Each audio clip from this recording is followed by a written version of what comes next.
Motivational Drive-By. Coco here. How you doing?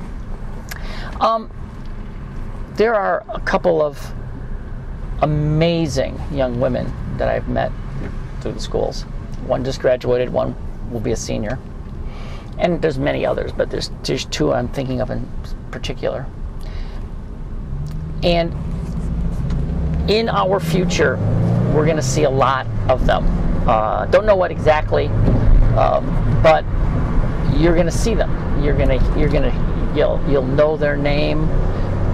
They are creative. They're just spectacularly intelligent in every aspect of their being. Beautiful, smart. I mean, really, really smart. Really, really creative. Really, really ambitious. And bottom line, the point I was talking to one of them specifically, and the other one will appreciate this, that in life you love many people. And I love everybody I have ever loved, I still love. Now, I may have adjusted the up and down of how much I love them, but for all intents and purposes, I still love everybody I've ever loved.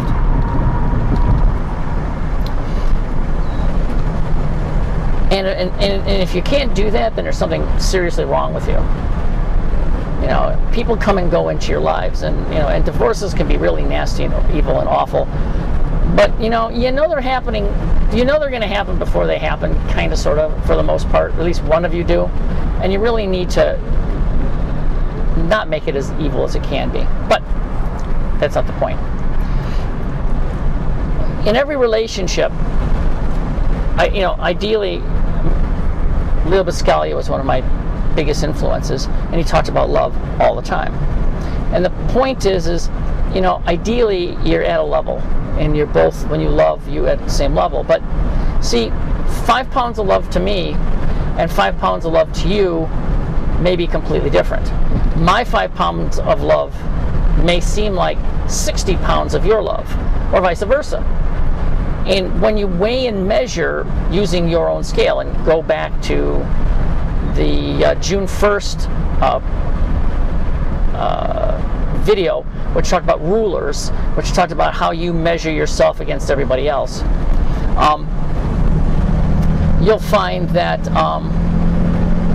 you will, if you start doing that, weighing and measuring, what you give versus what you get, then you're doomed. I mean, every relationship you're going to have is going to be doomed to failure. I guarantee it. But the other thing is once again, when you're in relationships, you may have more to give than the other person. The other person may be at a comfortable point in their life where they're not willing to grow. They want to hold on to where they are. Now maybe they've just had a growth spurt. Maybe you brought them up to a point, and they want to dig in and hold on to that point for a while. And that's fine. But you've got to recognize that you cannot allow yourself to be pulled down ever by the people you love. You've got to love them. You can keep things moving forward, but at some point, if they're going to hold you back, if they're going to pull you down, you've got to say no. Or if you're in a relationship with somebody and you find that you're pulling them down, you've got to walk away. You've got to let them go and say, I love you so much that I don't want to hold you back. I don't want you to compromise your life for me because I'm not at the same level you are. I'm not willing to take the risks that you're willing to take. And I'm not going to force you not to do what you need to do for me.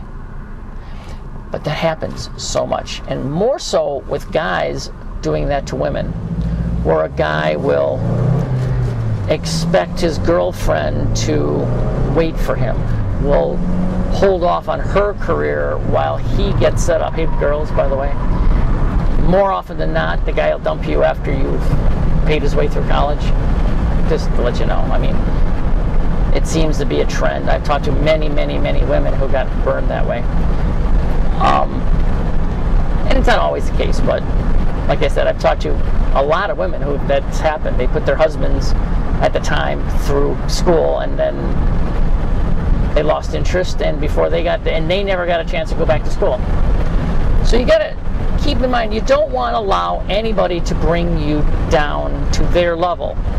If they want to bring you up to their level, that's a whole different issue. If they love you enough and they want to bring you up to their level, and you're accommodating to that, then you should do it. But once again, if you're not comfortable, if you're comfortable where you are and you're not ready to make that next step, that's fine. Explain it to them, don't hold them back, and love them enough to let them move on. Either way, either love them enough to let them move on, or love them enough and leave them behind. You can always stay in touch with them, and maybe at some point they'll be willing to grow up with you, grow up to you, and it might be okay. It may, too much time may not have passed. You may be in a situation where you can, in fact, do this, and that would be completely brilliant, or maybe not. See, and that's the whole trick. Where are they at? Where are you at? Ponder that. And this is tough because it hurts. But if you're realistic, if you love somebody enough, you can do this. You can let them go because you're holding them back, or you can let them go because they may not be ready to move along with you. And they might get angry. They may be disappointed. They may be hurt. Yeah, it happens.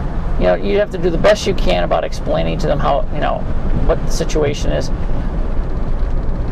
But, what you want is important. What you're planning on doing with your life is important. Just as important as what they plan on doing with their life. It's not their wants are not more important than yours. Your wants are not more important than theirs. They should be equal. And if they cannot move with you, then you just say, I love you, but we have to do this. I have to go away to college. You have to do what you have to do to get ready to do such a thing. Does that make sense? Of course it does. As always, have a most amazing, spectacular, stupendous day. Coco out.